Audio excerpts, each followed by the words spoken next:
Oke, teman-teman semua, balik lagi di Ruang Dialektika. Jadi hari ini saya bersama sahabat saya ada Bung Okto. Ya, Oke, rutin dong. oke. Jadi Langganan. biasanya kalau kita bikin konten sama Bung Okto ini biasanya hasil diskusi ya. Kita biasanya malam itu diskusi kadang-kadang dari jam 12 bisa sampai subuh ya. Dan biasanya Nggak ada kerjaan. nggak ada kerjaan. Biasanya kalau hasil diskusi itu biasanya kita ayolah kita bikin bikin konten aja Ya, soal tema yang sedang kita diskusikan pada malam waktu itu ya. Jadi dan kebetulan pada waktu itu kita bicara soal ini ya, Rocky Gerung ya. Jadi memang kita hari ini mau disclaimer dulu di awal nih. Kalau kita bukan mau mendewakan Rocky Gerung ya. Bukan. ya, Tapi kita pengen ini aja mau lihat sisi unik dari Rocky Gerung ya. Saya pikir semua orang Indonesia mengakui bahwa Rocky Gerung itu memang unik ya. Dia hadir di kancah politik dengan apa ya, cara berpikir yang berbeda, datang dari sudut-sudut yang berbeda. Dia seorang akademisi tapi dia mampu bergaul dengan orang-orang, ibu-ibu pun bisa kenal Rocky Gerung. Itu wah, luar biasa itu kalau bagi saya. Dan dia misalnya ke NTT kemarin dia buka baju bersama masyarakat santai gitu. merakyat. Maksudnya tidak semua akademisi bisa begitu ya, apalagi Ya, dia kan akademisi toh. Menurut Abang bagaimana sosok Rocky Gerung ini di mata Abang? Sebenarnya kata yang tepat ya, ketika kita membahas Rocky Gerung itu sama seperti kita membahas para filsuf ya, para filsuf yang dengan cara pemikirannya bisa mempengaruhi masyarakat Ya. dari bawah sampai atas gitu. Jadi konteksnya bukan mendewakan, tapi lebih ke mengagumi aja ya. Soalnya Mengagumi kita sama kritik seperti- waktu itu mendewakan. Jangan sampai kita mendewakan Rocky Gerung, bukan. Tapi cuman ya, kalau mengagumi ya. mendewakan biar yang lain aja gitu. Ya kalau mendewakan jadi tidak rasional. Jadi nggak ada kritisisme di situ. Oke. Jadi lebih berakhir lah. Ya memang kan kita ada ya, ada beberapa pemikiran yang memang berbeda dengan Rocky Gerung, tapi ya nggak apa-apa, kita tetap mengagumi Rocky Gerung di sisi lain begitu. Maksudnya begitu mungkin ya.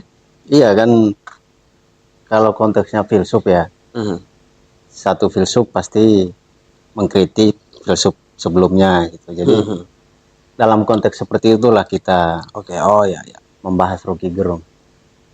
Bagaimana tuh? Lebih spesifik lagi bagaimana, apa yang unik dari Rocky Gerung? Ya, ini menurut pandangan subjektif ya. Subjektif. Saya melihat Rocky Gerung ini bisa disejajarkan dengan seorang filsuf Yunani kuno yang konten kali lalu kita membahas soal Socrates. Dia itu mirip sama Socrates. Mirip ya? Dari caranya, tentu perbedaan kehidupan pribadinya. Terus Socrates kan punya istri, seorang bidan itu. Tapi bidan istrinya. bidan. Oh ya. Jadi dari istrinya dia membuat sebuah teori, melahirkan sebuah teori pemikiran. Socrates dengan kejombloannya melahirkan banyak teori yang menginspirasi anak-anak muda. Jadi dalam konteks itu sama. Mirip. Ya. Lalu dia itu mirip ya sama Socrates. Yang pertama, dia itu semacam selalu mencari sebuah pengetahuan. Socrates pun mencari sebuah pengetahuan dari siapapun yang ditemui, orang-orang kecil. Bahkan bukan politisi yang waktu itu, di zaman Yunani kuno itu. Kalau Rocky Gerung saat ini justru dia menguji ya, sama seperti persis seperti Socrates, menguji pemikiran orang. Apakah bengkok atau lurus gitu. Dan banyak yang terjebak di situ. Itu benar. Permainan sama seperti Socrates, permainan menguji orang. Ya kalau Socrates dulu kan menguji dengan memberikan pertanyaan-pertanyaan ya. Kalau Rocky Gerung sekarang menguji politisi-politisi ya. di TV, di YouTube, menguji argumen. Ya, menarik sih. eh dari sisi kehidupannya juga ya, Ya, sederhana. sederhana. Kalau menurut saya ini subjektif ya. Dia juga kan orang secerdas itu kalau menurut saya dia bisa menghasilkan uang tuh lebih banyak dari yang sekarang.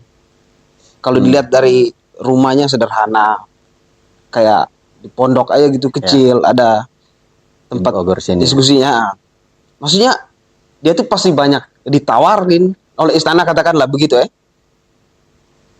Tapi dia sudah sampai di level yang bisa membatasi itu loh. Membatasi untuk menghasilkan uang lebih banyak. Itu kalau menurut saya. Ya, kan dia dari keluarga kaya kan. Iya. Keluarga berada. Jadi ngapain lagi? Oh, iya. Kata-kata yang terkenal itu kan kan bukan, ada banyak jalan gitu. Nggak harus yang linear gitu. Kadang siksak itu yang melahirkan sebuah kenikmatan. Ya, saya juga kemarin kan baca buku Romo Setio ya soal keugaharian kan, soal tahu batas ya. Saya pikir Rocky Gerung sudah sampai di level situ. Iya, dia tuh tahu batas, sudah sampai di menolak uang gitu. Ambil saja secukupnya gitu loh. Ya mungkin kalau politisi-politisi yang lain diambil semua. Duit yang bukan miliknya juga diambil. Semakin diambil semakin nggak ada batas. Semakin nggak ada batas gitu loh. Nggak gampang sih sampai level situ sih, nggak gampang menurut saya. Ya meskipun Rocky lebih senior dari Romo Setio, tapi dari tulisan Romo Setio secara akademis, versi akademis dan praktek di lapangan yang dilakukan oleh Rocky Gerung sepertinya mirip, meskipun belum ketemu satu meja gitu mereka tuh, tapi ada keunikan di situ ya. Satu versi jalanan dalam tanda kutip, satunya versi ruang kelas. Ya, Romo Setio kan akademisi ya, menulis buku banyak ya kan. Terus apa lagi menurut Abang yang gila dia tuh? Maksudnya gila nih beda nih tuh gila tuh. Siapa sih yang mau melakoni hidup sama seperti Rocky Gerung tuh? Pilihan hidup yang ya di zaman modern sekarang kan orang rutinitas, menjalankan rutinitas, bangun kerja, terus pulang istirahat tuh. Dia kan unik ya. Dari latar belakang seorang yang berada gitu, terus karena banyak belajar filsafat ya, sehingga dia semacam membuat sebuah jalannya siksak yang baru gitu. Zaman modern sekarang siapa sih yang mau milih jalan, menempuh jalan seperti itu? Iya. Sangat sulit. Jalan yang tidak biasa ya. Iya, kan orang udah punya normatif. Standar. Keluarga orang tuh berpikiran sudah punya standar nilai hidupnya, harus dalam umur sekian harus begini. Oh, dia kan enggak. Semacam belajar filsafat tuh menemukan kegembiraan di situ. Nah, itu yang unik. Itu yang unik. Iya. Jarang orang, dan konsisten. Iya. Konsistennya sama seperti Socrates ya. Susah itu konsisten. Nah, itu susah itu. Susah banget. Iya benar ya. Saya masuk lagi soal anak orang kaya tadi. Maksudnya dia sebagai anak orang kaya tapi memilih jalan begitu, pasti ada pertentangan di dalam ininya, batin atau pikirannya itu. Dan pada akhirnya dia memutuskan untuk memilih jalan itu susah sih. Dan susah dicontoh juga. Susah. Jadi kita jangan memaksakan diri untuk sama persis dengan hidupnya, susah. Sulit sih itu. Iya. Oke, ini di sisi lain ya, kalau kita diskusi dengan orang-orang lain misalnya yang cara berpikirnya berbeda, katanya diduga ya bahwa Rocky Gerung itu dibiarkan oleh kekuasaan misalnya dalam upaya untuk agar Indonesia ini kelihatan demokratis gitu. Ada yang kritik itu Rocky Gerung tuh kritik, kita biarin, tapi nanti undang-undangnya tetap dicekikin dia. Itu kan. Iya kan. Menurut kamu bagaimana itu? Semacam arogansi pemikiran ya. Hmm. Seolah-olah Rocky itu dibiarkan bebas, meskipun banyak mengkritik, kritik yang keras sekalipun tidak ditangkap gitu.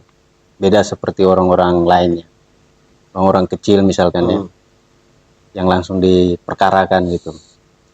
Rocky Gerung kan di kantor polisi katanya udah numpuk tuh yang mendakwakan beliau. Jadi, saya rasa karena sulit menemukan aja. Menemukan itunya. Iya, karena dia udah tahu lah hukum itu, celah hukumnya. Jadi orang yang sudah memahami isi hukum delik dan celah-celah seperti itu sebenarnya bisa menari-nari di atas itu. Ya kalau abang tadi kan agak ketat ya bahwa itu adalah arogansi apa? Ya, arogansi pemikiran. Pemikiran. Ini kalau saya coba agak melonggarkan dikit ya. Kalau misalnya betul, misalnya ini ya, kalau misalnya betul Rocky Gerung itu dipelihara oleh kekuasaan dalam konteks dia tidak dipenjarakan dengan kritikan-kritikan yang tajam. Yang pasti juga tidak semua orang bisa sampai pada level itu. Maksudnya walaupun dipelihara tapi nggak yang kosongan juga maksudnya. Ya kan? Artinya di sisi lain dia bisa bertanggung jawab atas argumen-argumen itu. Artinya kalau orang-orang yang mungkin nggak sampai pada level Rocky Gerung ya udah disikat duluan. Dia dipelihara sembari dia bisa mempertahankan dirinya dengan argumen-argumennya dia, dengan data yang sekian banyak itu numpuk, tapi dia mampu mempertanggungjawabkan itu. Atau menurut kamu gimana? Iya benar. Jadi kan Rocky Gerung tuh nggak asal bunyi. Dasar argumennya juga sudah disiapkan. Jadi ketika dipanggil juga santai-santai aja sebenarnya. Malah dia ini apa namanya? Dia kuliahin lagi tuh. Kuliahin itunya. Jaksa hakim. Politisi-politisi bahkan dikuliahin semua. Dikuliahin. Ya itu kelihatannya tengil gitu, tapi nikmat buat nonton dia. Rocky ya kan. Mewakili suara rakyat betul ya tuh. Kalau orang Kupang bilang kepala babatu. Rocky Gerung. Oke abang, jadi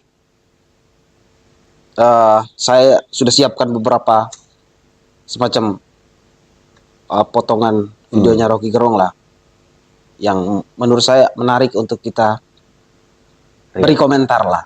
Ya kalau dalam bahasa ininya mungkin react ya, ngeriak. Reaction. Nah, saya sudah siapkan. Ayo, boleh.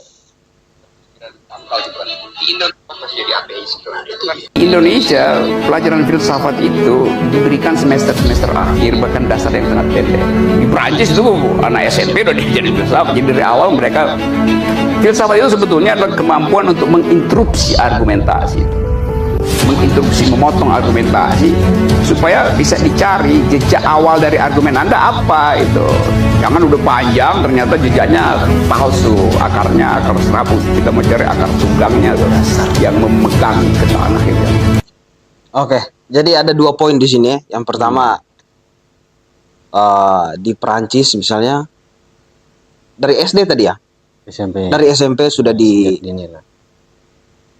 anak-anak SMP lah ya, sudah difasilitasi oleh sekolah misalnya untuk belajar filsafat, dan bahkan sudah ada ini kesadaran bahwa sejak SMP itu harus belajar filsafat.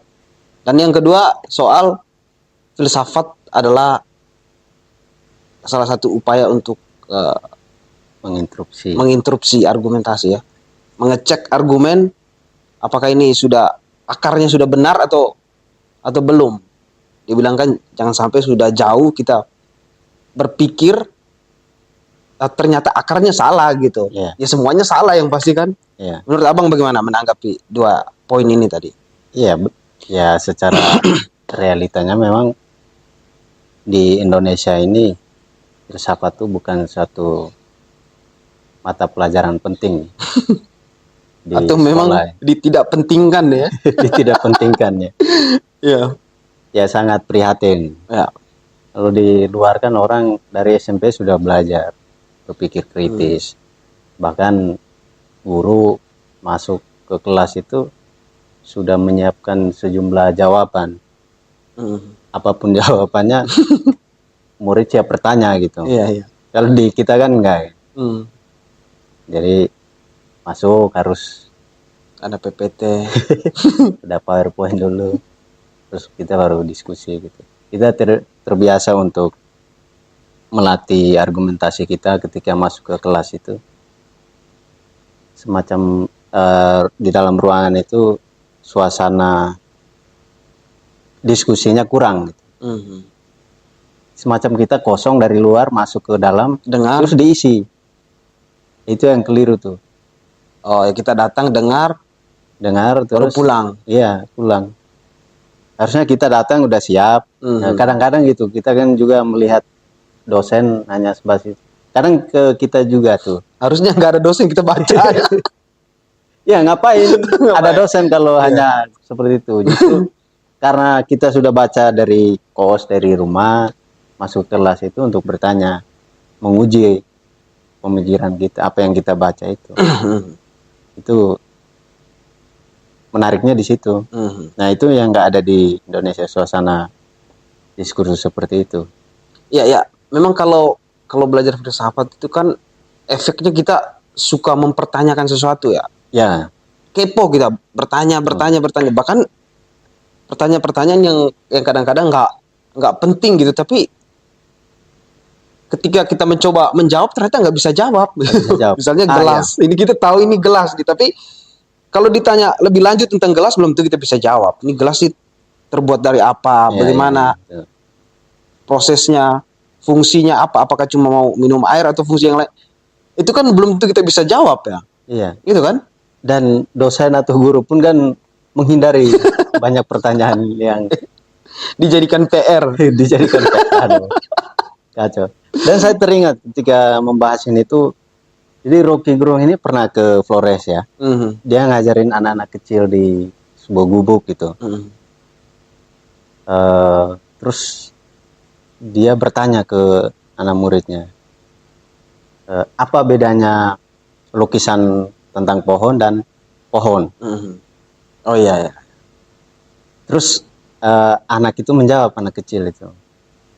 Dia bilang, yang satu buatan, lukisan adalah buatan, yang satu alami gitu. Apa buktinya? Anak kecil itu menjawab, kalau yang buatan itu benda mati, buatan manusia, sedangkan yang alami itu bertumbuh ya. Nah, terus Rocky Gerung akhirnya mengambil kesimpulan di situ. Ya, sekarang kita punya pengetahuan baru bahwa lukisan tentang pohon itu tidak bertumbuh, sedangkan pohon itu bertumbuh. Ya, pertanyaan seperti itu tuh seharusnya ya. Di sekolah harusnya seperti itu. Jadi anak itu dipaksa untuk berpikir, menjelaskan apa yang dilihat. Nah, itu dan bahkan dia menjelas pertanyaannya dia sendiri, si anaknya ini kan. Iya. Dikasih pancingan dia menjawab sendiri. Dia menjawab sendiri, sama seperti Socrates lah. Socrates kan pertama dia mempertanyakan argumen seorang yang ditemui itu. Terus nanti dia si orang itu melahirkan sendiri pengetahuan, sama seperti anak kecil gitu. Nah, dari situ saya mulai mikir-mikir, wah kalau guru-guru kita seperti Rocky Gerung ya, anak-anak nggak ada yang absen tuh. Indonesia gak ada itu. Pintar soalnya. Iya. Cepat pintar. Kan logikanya bermain. Setelah saya nonton hari, saya refleksikan pertanyaan Rocky Gerung kalau diajukan ke saya nggak mungkin bisa jawab. Saya nyimak lagi, dadakan. Ternyata begini ya. Benar. Iya. Wah, keren. Ya, terus poin yang kedua tadi, filsafat adalah salah satu upaya untuk apa tadi? Menganulir argumen orang gitu. Aha. Iya. Jadi Gimana menurut Abang tuh? filsafat itu kan alat analisis ya. Jadi kalau kata-kata Rocky Gerung kan memikirkan apa yang tidak dipikirkan orang. Jadi ketika terlihat lah di media-media ketika dia diundang itu kan selalu, kalau kita amati Rocky Gerung itu kan selalu menguji argumen orang itu sampai ke akar-akarnya. Nah persis filsafat itu kalau kita belajar dengan mendalam, mengakar, kita akan terbiasa melihat argumen orang itu atau menelanjangi argumen orang itu sampai ke dalam-dalamnya. Jadi kita udah tahu tuh waktu lawan bicara kita menyampaikan argumen, kita udah tahu endingnya kemana tuh. Itu keunikan dari filsafat ya. Saya dulu seperti itu ketika belajar filsafat tuh ya, lawan debat kita tuh ketika menyampaikan argumen itu udah tahu tuh.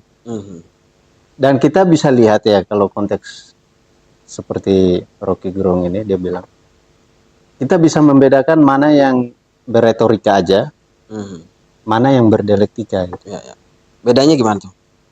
Ya kalau retorika kan kita kalau menguji sampai ke akarnya bisa tahu tuh kepentingannya apa tuh, motif. Apakah cuman mau terlihat keren? Itu biasanya retorika. Ya itu retorika tuh. Yang banyak wacana terus ngomongnya inilah kelihatan menarik gitu. Tapi setelah masuk ke dialektika kayaknya kosong itu sebenarnya. Nah dialektika itu lebih mendalam ketimbang lebih beresensi ya. Ya kalau retorika itu cuma sensasinya banyak. Oke. Itu ada 2 poin tadi ya yang disampaikan. Sekarang kita lanjut Abang ke video yang kedua ya. Berarti belajar filsafat memungkinkan kita untuk do think the unthinkable. Memikirkan yang tidak dipikirkan orang lain itu. Filsafat do think the unthinkable memungkinkan kita untuk berpikir di luar yang orang pikirkan. Ya. Gimana menurut Abang itu? Filsafat tuh kayak memberi kepekaan nih, kepekaan kepada orang yang belajar filsafat. Orang kalau kaum awam yang ya mungkin ada sempat terlintas memikirkan sesuatu tapi sepintas saja gitu. Tapi kalau seorang yang belajar filsafat dengan sungguh-sungguh gitu ya, dengan serius, itu biasanya memikirkan apa yang tidak dipikirkan, melihat apa yang tidak dilihat orang. Jadi lebih peka aja sih terhadap sesuatu yang lewat di sekitar kita gitu. Terus kadang-kadang kan kita kok bisa Rocky mikir kayak gini gitu, makan apa sih dia gitu. Nah kadang ekspresi seperti itu tuh lebih kepo ya, mungkin kalau dalam istilah yang ya lebih sensitif, lebih kepo ya. Kayak misalnya yang ini tahu nih gelas nih, dicari tahu ini kenapa begini nih, harus tidak hanya berhenti sampai di ini apa gelas doang kan, mesti dicari tahu terus. Itu memang saya sering temukan hal-hal seperti itu di orang-orang yang belajar filsafat sih. Dan juga misalnya ini hanya pengalaman saya bertemu dengan orang-orang yang belajar filsafat itu, mereka tuh selalu bicara dari sudut yang berbeda, yang tidak biasanya orang-orang yang pada umumnya. Itu yang merangsang saya waktu itu. Misalnya saya Bang Jesus ya ngobrol akhirnya orang nih kayak datang tuh dari sudut pandang yang tidak pernah kita dengar. Kayak misalnya mungkin ya di dalam teori-teori filsafat seperti stoikisme misalnya, itu kan kita mungkin dalam keseharian kita tuh menjalani kehidupan dengan gaya stoa. Tapi secara konsep kita nggak ngerti. secara Ketika dijelaskan, jadi terverifikasi begitu. Iya, Wah, ini nih. Maksud saya tuh ini. Maksud Itu saya, tuh yang bikin kita kadang-kadang tercengang-cengang kalau iya. orang jelaskan stoik. Oh, ini nih yang saya maksud tuh. Terverifikasi begitu. Benar. Itu sih yang Kan kadang kita mikir filsafat itu jauh gitu. Jauh dengan kehidupan praktis sehari-hari gitu. Padahal yang dijelaskan objek kajian atau objek yang dibahas dalam filsafat sebenarnya fenomena setiap hari yang kita jalani, rutinitas, yang kita bagaimana cara bahagia, sedih. Iya. Kan hal-hal itu sebenarnya yang dijelaskan disusun dalam sebuah pemikiran. Terus kadang ada yang berpikir itu bukan di dunia ini bahas filsafat. Kan aneh gitu. Padahal filsafat itu kan lahir. Itulah yang bikin kita bingung itu di situ. Kalau kita berpikir filsafat itu ngomong yang di dunia lain, enggak. Objeknya tuh masih di sini aja, di sekitar kita gitu. Di sekitar kita aja. Kan soal pikiran. Ya. Apa yang kita pikirkan. Jadi belajar filsafat itu sebenarnya yang kita bahas, yang kita lihat, yang kita pikirkan adalah sehari-hari yang kita jalani. Oke, kita lanjut ke yang ketiga, Bang ya. Oh ini. Mana lebih bermutu sebagai satu permainan pikiran, menangkap bola baseball atau menangkap layang-layang tuh. Kalau saya menangkap baseball, saya bisa antisipasi geraknya, jatuhnya di mana. Saya bisa mengira-ngira tuh sudut elevasinya berapa, gravitasinya berapa, gesekan udara berapa, sehingga saya bisa atur langkah saya. Saya dapat. Tapi kalau menangkap layang-layang, itu nggak ada dalilnya tuh, Pak Jair. Kita mesti pakai seluruh sistem intuisi kita, sekaligus bikin kalkulasi, sekaligus bergembira. Menangkap layang-layang itu kegiatan yang menggembira. Nah di situ saya merasa mestinya kita hidup dengan filosofi, mari menangkap layang-layang. Walaupun nggak dapat, tapi kita tetap gembira. Musiknya terlalu kencang. Sampai gitu. Video aslinya enggak. Oke. Hidup itu filosofinya Rocky Gerung ya. Hidup seperti menangkap layang-layang. Kita kadang-kadang tidak tahu dia mesti ke kiri atau ke kanan. Tapi kita menggunakan sistem intuisi, dia bilang ya. Menduga-duga gitu. Ini kiri atau kanan. Kadang-kadang salah, kita kiri, dia kanan. Ya, tapi kita harus menangkap layang-layang itu dan kita harus tetap bergembira. Bagaimana menurut Abang itu? Ya, itu sangat mengaktifkan imajinasi. Jadi hidup ini nggak usah terlalu kaku, nggak usah terlalu serius gitu. Dia peribahasakan sama seperti itu. Menangkap layang-layang. Menariknya di itu kan.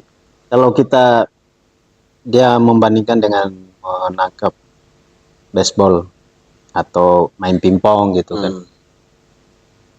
Main pingpong itu kan kita sudah bisa mengkalkulasi bola yang jatuh, bola arahnya kemana, kan kita masih bisa handle. Tapi kan menangkap layang-layang ini kan kita nggak tahu dia akan jatuh kemana gitu. Tapi kita bergembira gitu. Walaupun jatuh tetap berdiri dan harus menangkap dan tetap bergembira. Ya bergembira karena ini kemana kan kita bisa menerka-nerka ini jatuhnya di mana, angin kan nggak tahu kan ngarahnya kemana gitu. Nah sama seperti hidup sebenarnya. Ya santai aja sebenarnya. Tapi maksudnya gini.